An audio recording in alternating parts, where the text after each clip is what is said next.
Hello, once again, ladies and gentlemen, boys and girls. This is a special edition, special segment of Wrestle Geek Podcast. I am your host, one of your hosts, Mitch, and we are joined this evening by my other co-host, Rich. What's up, Rich? So, Mitch, how are you? How's everything going tonight? It's going good. It's going good. We're entering into our next segment of this week's edition of Wrestle Geek. We are joined alongside with the man, the myth, the legend, all the way from Forest Hills, Queens, Steve. What's up, man? It's finally good to have you on the podcast. It's good to finally be here, guys. Thanks for having me. I know Steve was in our pilot trailer, if anybody remembers. We haven't been able to get a hold of him. He's a tough man to get a hold of. However, we are thrilled and excited to have him here this evening with us and doing a little talk.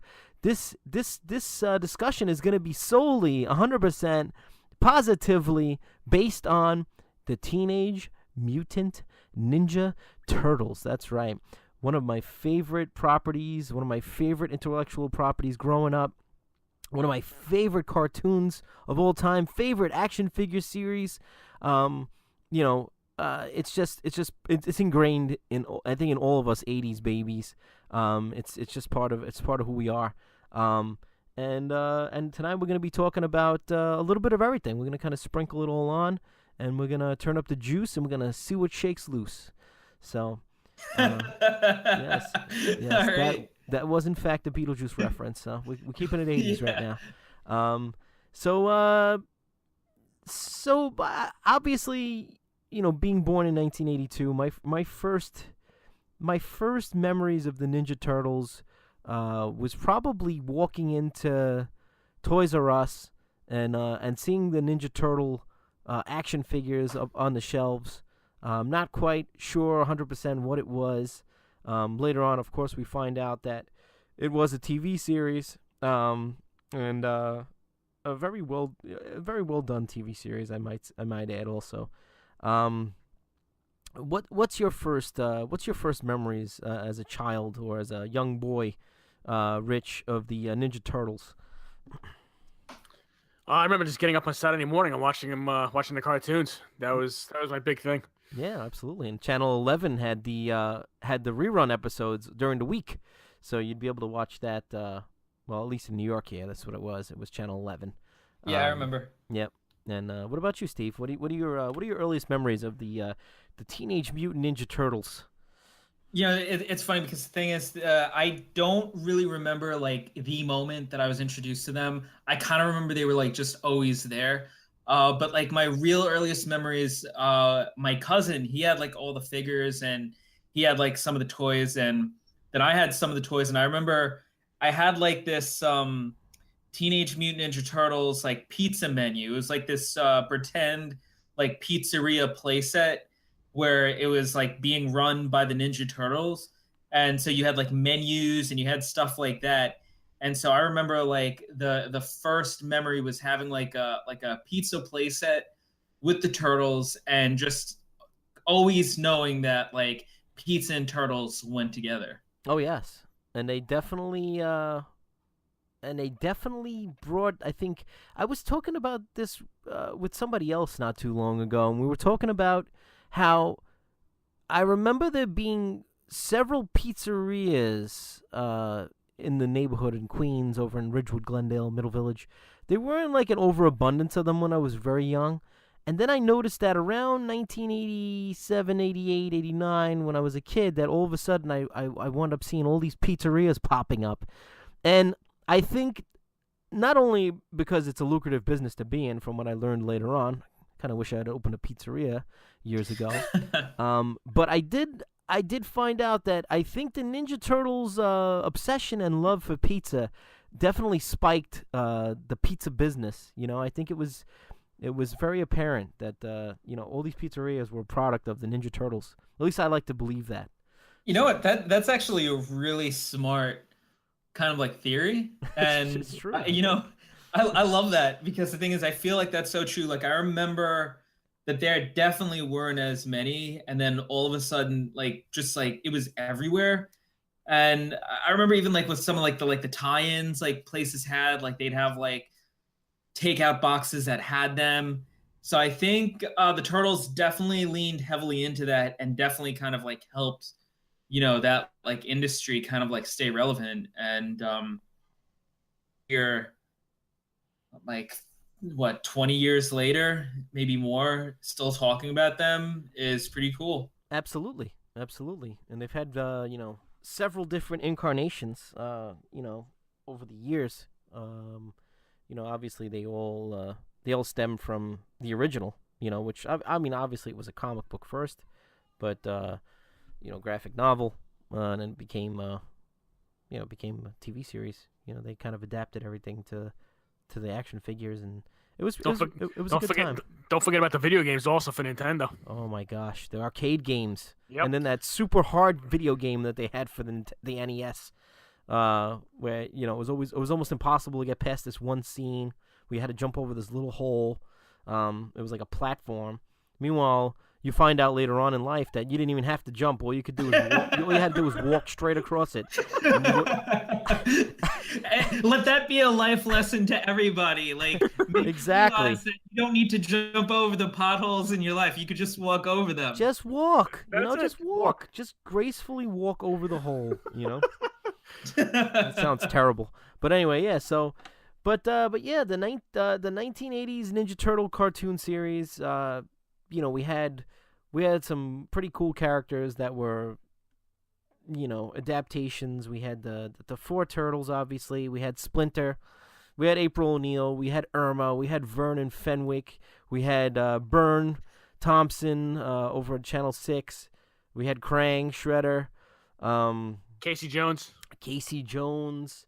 Bebop, Rocksteady, Oh yeah. the Rat King, Baxter Stockman, Baxter the Fly.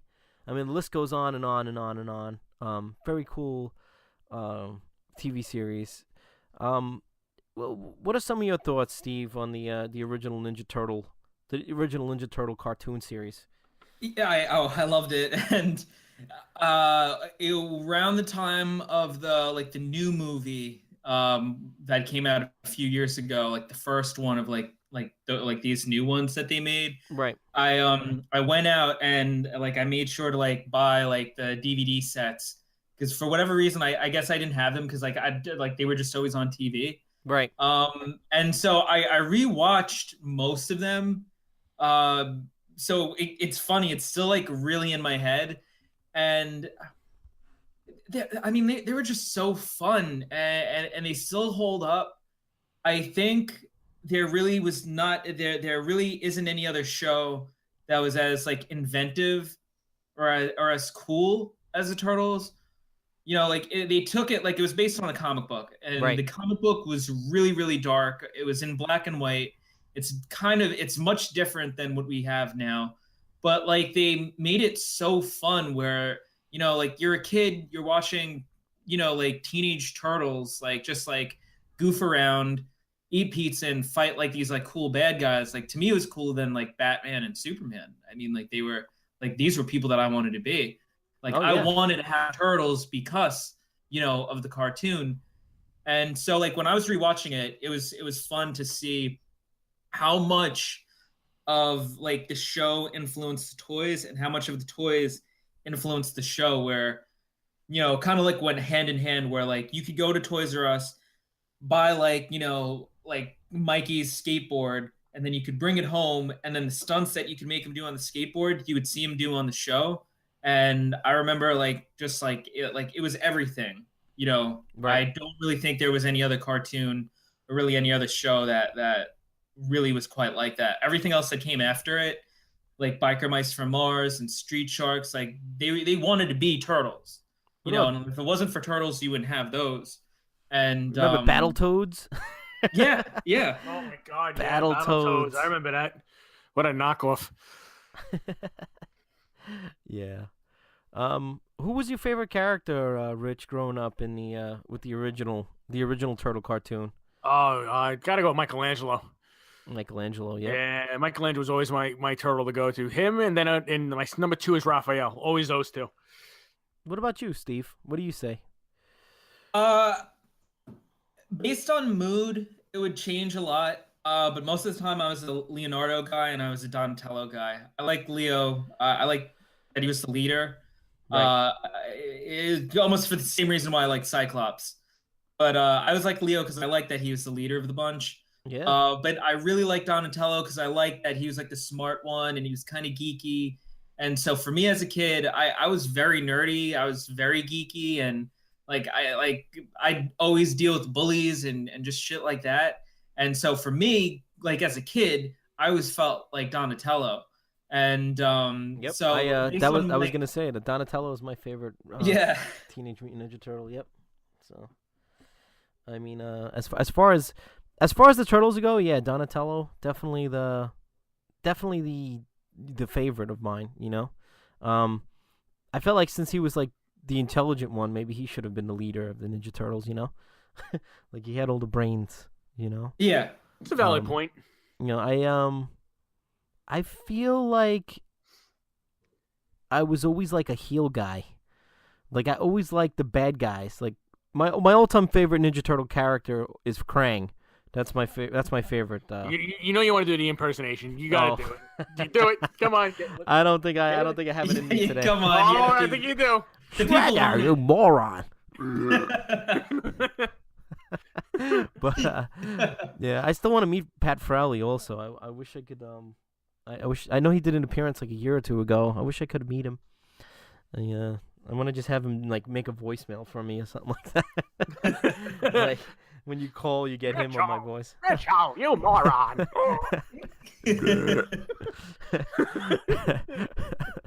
But You know, it's funny that you mentioned the Krang, because for some reason I just always was a Vernon guy. I love Vernon. April. And it was like a stupid like action figure, and it was such a stupid character. But Vernon, I was a big fan of him. I like Vernon Fenwick. He was such a coward, but you couldn't help but like him. Yeah. That action figure was cool too. He has the camera in his hand. Like I don't know why he has a still camera, even though it was a news station. But whatever. I guess that's the way the people overseas decided to make him. But it's also one of the more difficult figures to find, carded also. So, but I have him. I have a Vernon. They were in the Toon Turtle series. There was they made the 4 turtles. They made Irma. They made Vernon, Burn, Toon Shredder. They made the Neutrinos, which were cool characters. Zack, Kala, and Dask. Those are the three Neutrinos that they made figures of. It was pretty cool. Cool line. So. Yeah, no, it had a great line of action figures. Like if you think of like any other toy line that was as like comprehensive, I think maybe Star Wars but like Turtles was it.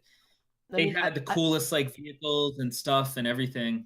I mean, even if you think about like the selection of characters, like they had a million different turtles, like football Leonardo and basketball Donatello, or baseball Raphael, whatever it was, military guy, they were all in different costumes, but in the same sense, they still had a lot of unique characters. Like they made the other sub characters and things like that. Some of them didn't look exactly like the characters that they were supposed to be from the cartoon. Like one that comes to mind is like General Trag, who was like one of the rock soldiers from Dimension X, one of Krang's army. And he didn't even look. It didn't look like the General Trag on TV. Like when you got the figure, it was like I guess they had like their own incarnations of everything. Now, my question was, and it's still something I'm uncertain of. Maybe we could find out somehow. But didn't they make? Well, we all know that the comics came out first, but did the action figures come out before the cartoon? Like, didn't they base like the cartoon on the action figures that came out or something like that? Wasn't there some kind of like Bebop and Rocksteady were originally made for action figures, and then they turned them into like they.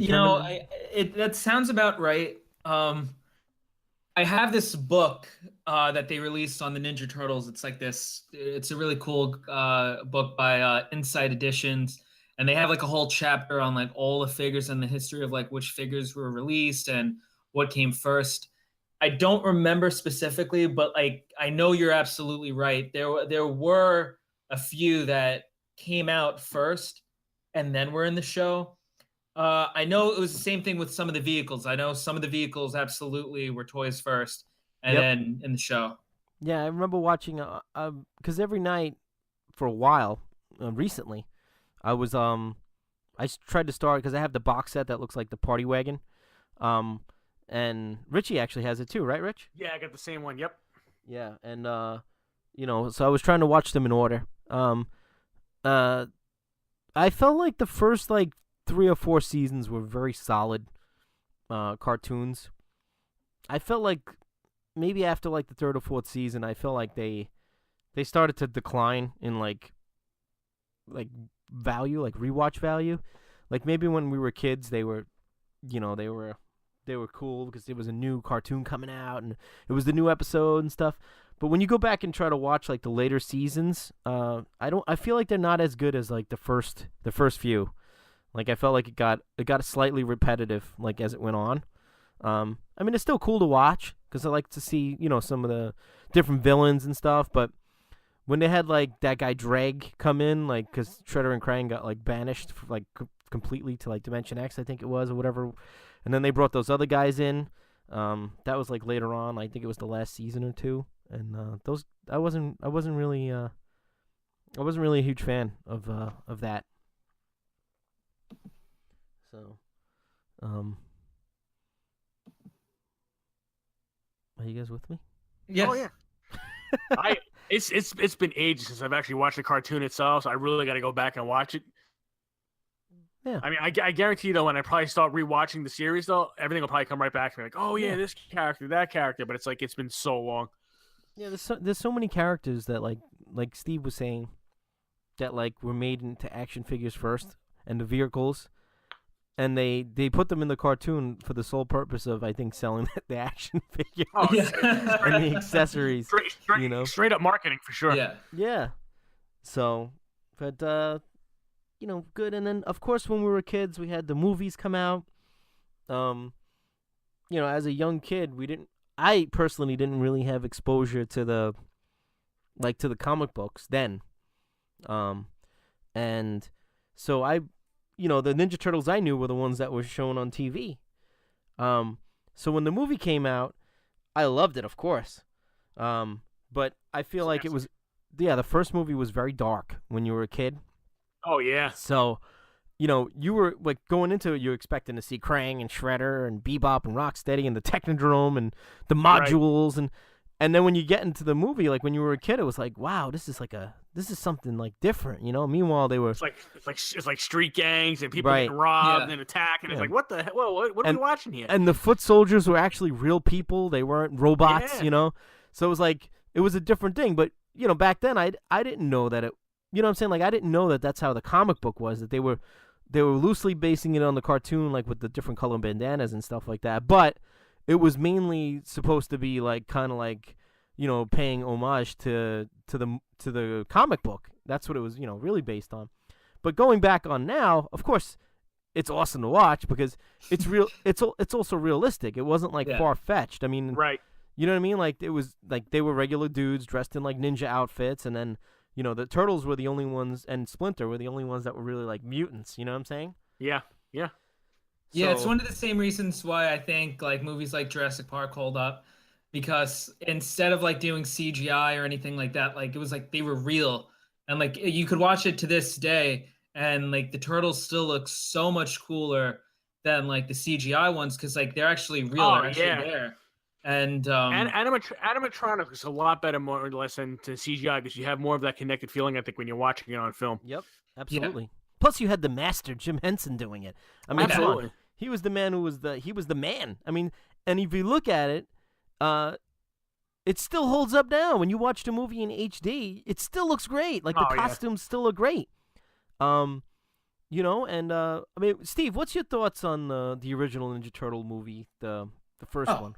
That's a movie that I watch a few times a year, and I love it. You know, when I first saw it, I was a kid, and I thought it was awesome then. Just like especially when they like call to get the pizza delivered, and they kind of basically steal the pizza. Yeah. But just like one of my favorite scenes is when Splinter is like the little rat and he's learning martial arts, and you just see him like kind of doing his like moves and stuff, and that like I mean that was one of my favorite scenes as a kid. It's still like something that like I'll never forget to this day. Like that'll always be in my head and make me smile. I really loved 1 and 2. I liked Secret of the Ooze. I know some people did, some people didn't. But the first one was great because I mean, like, you also got Casey Jones. Oh yes, and he was great. Oh yeah, he was great. Yeah, Turtles 1 was good. So, Rich, what are your thoughts on the first Turtles movie? Oh, it was awesome. Definitely one of my childhood favorites. Still one of my favorites to this day. I mean, I can easily watch that with no problem at all. You know, in its entirety. But like as far as like a favorite scene in the movie, I always loved the first entrance of Shredder. You know, yeah. in the factory, in the warehouse with the rest of the Foot Clan, and the music hitting off, and you know, with the just the whole walk and stuff, and then he turns around. It's like it definitely one of the best parts of the film for me by far. Absolutely, I agree, 100%. Yeah, and great movie overall too. Absolutely. You know, you even had you know, Tatsu. He was cool. He was a good addition to the cast. You know. Oh yeah. Counterpart. Ninja vanish. Shredder's toady. You know. Yeah. That was cool. Even though mainly throughout the entire movie, all he did was really grunt. Right. That's true. Now I know Steve touched on it a little bit, but then there was the Secret of the Ooze, the second Ninja Turtle movie. You know what? I have nothing but love for that movie. Me too. I really do. I mean, Me too. It's just great from beginning to end. You know, we get the different April O'Neil, and Paige Turco played, I think, April O'Neil in this movie compared to who was it? Judith Hogan in the first movie? I think was playing April O'Neil, I believe. Steve, am I correct? No, I think it was Mandy Patinkin. I think I'm gonna No, yeah, you're right. So yeah, so I mean, but other than that, the movie was like this. It had a little bit of comedy into it. You know, I loved Tokar and Razor. You know, they're babies. Oh, you know, like the whole thing with that and everything with you know, TGRI learning, you know, the whole thing and how they became who they were and stuff, and learning the whole, you know, literally the secret of the Ooze, as it says in the title. Yeah, it was a great movie. I mean, it was great though. Toko Razor, you got the counterparts to Bebop and Rocksteady. You know, that's what they were going for. Yeah, you know, true. I don't know if it was a licensing thing or what, but apparently, I guess they weren't able to. I don't know if they weren't able to use them or they just want to go in a different creative direction, but they worked. I mean, they were cool. You know, it was. Yeah. And how awesome was Super Shredder at the end? Oh, Kevin Nash. Oh my God! You know, Shredder, you're gonna kill us all. It's all bad. He drank the last vial of ooze. I mean, you know, I didn't know that was Kevin Nash until like later on. Like, I mean, because we didn't really. I mean, I was always a WWF guy, so like I didn't really even know who Vinny Vegas was back then or Oz. You know, I was WWF like for life. You know, so later on, you know, as I became a wrestling historian, that's when I started learning that. Wow, I was, you know, and you go to the end credits on the VHS and it said Kevin Nash, and you're like, oh crap, yeah. You know, so that was a cool little ad. That you know, get Vanilla Rice in there with a little ninja rap, which is really, really, really cool. One of my favorite songs from the '90s. Oh yes. Oh yes. Oh yes. You could still rock out. I got a feeling. I got a feeling we might be hearing that in about 5 weeks. That's just a little bit of a hint. Oh, nice. We got to do the dance too. Yep. Dropping a little hint. The whole dance. So. Oh yeah, that's right. You have to get some. That's it. I'm gonna have to count you in on the dance floor for this. I got it. All right, we're gonna have to do. Oh yes, here we go. You better just stop, collaborate, and listen. Ice is back with a brand new invention. Something. Oh, that's the Ice Ice Baby song. Oh yes. You got it. That's a good. It's a good follow up. This is true. But Steve, I know you touched on it slightly, but your thoughts on Turtles 2? Turtles 2, I actually saw first. I saw that before I saw the first one, and so Secret of the Ooze has like a special place in my heart. From like the opening like fight scene that they do, to like, you know, the turtle rap. to Super Shredder. I mean, all the points that you touched on just made it such a fun movie. Even like the sidekicks and everything. I go back and forth. You know, it's funny because like the thing is Turtles, I constantly go back and forth on like which turtle I like more, which cartoon series I like more. But out of movies, Secret of the Ooze is actually my favorite of all of them. Just my favorite of like all of them, like even like the new ones. And like I just always feel like that's such a cool introduction to like Turtles. Like if like you didn't watch the cartoons or if you didn't read the comic books, like there's like no not really any other more fun way to kind of like be introduced to like those characters. Yeah. There was a lot. There was a lot of comedy with it too. I think compared to the first one, Secret of the Use was definitely a lot lighter than the first movie. I think they definitely geared it more towards kids. Like what you guys were saying before. I mean, you absolutely were right. Where like the first one, like I mean, like we're watching the cartoon as kids. You go see the first movie, and the first one was a very dark movie, like you said. Like you know, like you're in New York. It's gritty. It's dirty. Like people are getting robbed. I mean, like I remember like the whole scenes, like with Casey Jones. Like I mean, you basically have a scene where like a woman's possibly going to get raped. Right. I mean, like that's all in that movie, and like you're watching like pretty heavy stuff that like you wouldn't really like expect from the Turtles, but the Turtles, I guess, make it so cool. And Mitch, like you said, you had the master, you had Jim Henson that did it, so I mean, they're awesome to look at. But I think the second one was definitely more in the flavor and tone of like what we all originally knew. We all like I think I could speak for both of you guys, but like I knew Turtles as a cartoon first, as a toy line second, and then as movies. Right. Yep. I didn't really know that they were comics until much later. No, I didn't. And then when I did, it was like, oh wow. Absolutely, I agree. That's the same like exposure that I had, obviously, to the Turtles. So, but and then I remember buying all the like the trade paperbacks like later on, like with all the comics.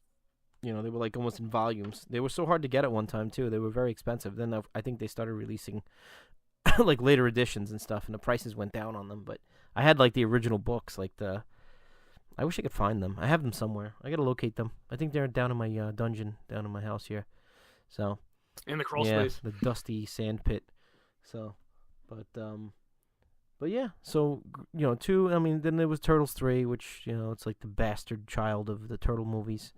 And then I feel like it was slightly redeemed later on when they came out with the TMNT movie, which was the animated CGI movie. I think it was like 2008 or something like that. It came out. That really wasn't a bad of a movie, great. Though. It really was. That was yeah, great. It wasn't bad and at all. It was almost the swan song for the Turtle movies, because at the end you see like Splinter, and he puts the what does he put up there? He puts something on the shelf, and it's like you see the Shredder helmet, you see the time, the thing that they used to travel in time in the third movie. It was all on the shelf, so it basically said that like, wow, this is even though it wasn't called Ninja Turtles 4, it was the I guess the final chapter in the Turtle movies. Like the well, Mitch, I think I'm so glad that you mentioned that, because I was going to say to you guys, just like for my own edification. From what I understood about that movie when that came out, that was almost kind of like the Ghostbusters video game. Right, exactly. To like Ghostbusters the video game was to Ghostbusters, like that like it was, I think it was just called TMNT, right? Yep, it was just TMNT. Yeah. Yep. Like wasn't that like essentially like kind of like the understood sequel to But I remember going into it not knowing that it was the fourth movie. Like they never gave any kind of inkling that it was the fourth movie. And but yet they like quietly like kind of titled the stories up you see him and wrapped it together. Yeah, he takes the whatever it was, the relic or whatever, and you see Splinter putting it on the shelf, and there's like they said the Super Shredder helmet is there, the time travel device that they used, and you know there's like other relics from the original movies. So that was kind of cool. I really appreciated that when I was young, you know, younger. I guess I was in my 20s. Well, it also shows you that the people that were behind the TMNT movie were also like they were fans, I guess, of the originals, and just out of respect for all the fans of the original movies, they wanted to tie everything back in together, and it was so it gave it a proper fitting ending. And they looked exactly like, you know, they like for a movie that was all CGI, like the Turtles looked exactly like the Henson ones. Yes, absolutely. Yes. It was a great movie actually. I think I'm gonna watch it later tonight when I'm relaxing and laying down. So I think even and the cool thing is like, say if you actually go to try to buy the original 3 movies, I think that the TMNT is it comes actually in it. in the Yeah. pack. It comes in it. Yeah, it's a I 4 remember pack. the original Blu-ray box set that I bought of the Ninja Turtle movies. It was the 4 discs, or maybe been 5 discs, but I know the 4 movies were definitely in it. But it looked like a pizza box, like the case of the movies. It came in like a cardboard box, but it looked like it had pizza grease on it and stuff. And each DVD looked like a pizza. It was really cool. That's cool. Yeah, I'd like to actually get that again. I don't know how much it's worth now, but I'd like to. You could probably find it on Yeah. eBay. You can find anything on eBay Yeah. or even Or Amazon. Amazon, You yeah. never know. So, but yeah. And then of course, we had the later series of the turtle cartoons that came out. Obviously, it was like already past. I wasn't really watching TV in that time. So I kind of missed. I missed that series. And then there was the later ones where they had the one that just finished that we actually were talking about in private earlier. But they actually had several crossover. Well, let's forget too. They had that Turtles Forever movie, which was pretty cool. And it had like all the different incarnations of the turtles, starting from the comic book ones. Well, it wasn't starting with them, but I think they came later on, like the last part of the. It was like they were all in different planes of existence, like all different dimensions or whatever. It's almost like a multiverse. Right, Like they have like multiverse. all the comics and stuff. It's That's like a what it was multiverse. called, all yeah, different turtles. multiverse. Yeah. Yeah, and then they had the original turtles, but the part that always irks me about these crossover movies is that they always make the original turtles look like buffoons. I mean, and in a sense, they kind of were like cartoony and like corny, but that was the '80s, you know. Yeah. Yeah. True. And they always always make them look bad, and it make it, Right, but that was standard for that time. Right. For that time period. But it makes me angry because it's kind of like they're poking fun at them. But without those, like realistically, without the turtle cartoon, we have nothing right, what they have today. nothing would have. I mean, yeah, it would have been a great comic series or whatever. But I feel like without that cartoon and the movies, there wouldn't be Ninja Turtles today. Like there wouldn't be the extensive toy line, and there wouldn't be the other movies that came out later on. There wouldn't have been the new cartoon series. Obviously, they would just they pioneered everything. Why do they got to get crapped on in every crossover? I agree. And then they even did the more recent one, which I bought the DVD of it, which is really cool. And it's like even Shredder and Krang come into this dimension with the Technodrome, and it's they meet up with the turtles, like the newer turtles meet up with the old turtles.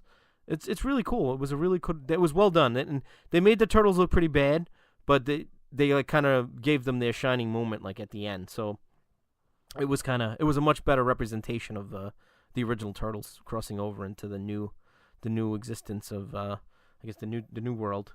So that was pretty cool. Yeah. And like I said,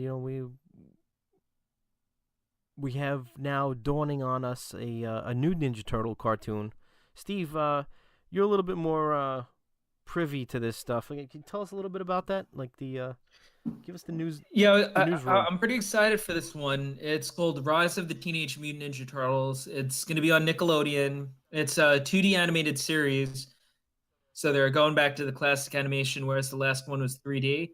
Nickelodeon already confirmed that it's going to be a 26-episode series. Oh, is that right? They're definitely reimagining the Turtles in an interesting way. The show looks like it's going to be a little more tech-based than weapons-based.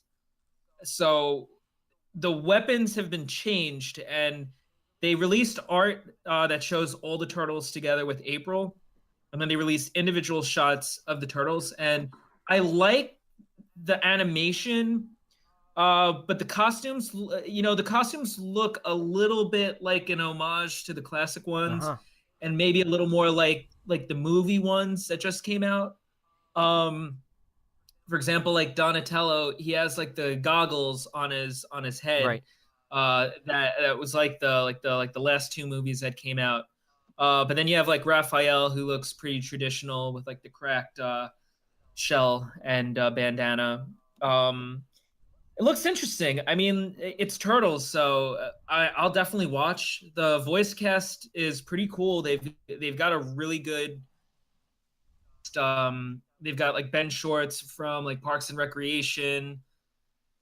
voicing one of the turtles. They got John Cena. He's going to be the main villain. Yeah. They said Baron Draxum, and they describe him as like an alchemist warrior mutant who seeks to like turn all of humanity into mutants. And that sounds pretty cool. Like if we're gonna get like a new villain, Right. But I'm excited for when it starts. I'd be interested to just see the direction that it goes in. I think the last animated series was amazing in how comprehensive. I mean, because it was on longer than most of them. Right. It was so comprehensive in that they like paid homage to the original. They paid homage to the 2003 one. They incorporated the movies, the comic books, and it was a really good series. Well done. Plus, it even had some of the original voice actors in the show itself too. So yeah, yeah. But Rise of the Teenage Mutant Ninja Turtles, it looks cool. I'm definitely gonna check it out. I hope it's good. Yeah, I'll give it a roll. I want to see how it looks. I'll give it a shot for sure. Just see how it is and maybe get into it. So, but yeah, that's a quick recap of our experience with the Ninja Turtles. Steve, we want to thank you for coming on. We hope to definitely have you back again. You were yes, one of the founding fathers here of the podcast. And Rich, of course, a pleasure as always. Likewise, sir. And, always a pleasure. We'll see you next time with our geek version of the podcast, our geek segments. So, we hope you guys hope you guys enjoyed listening. And thanks for listening. Absolutely, and we'll catch you on the other side, guys. You got it. See you guys next time. Enjoy. Turtle power. Thank you. Cowabunga.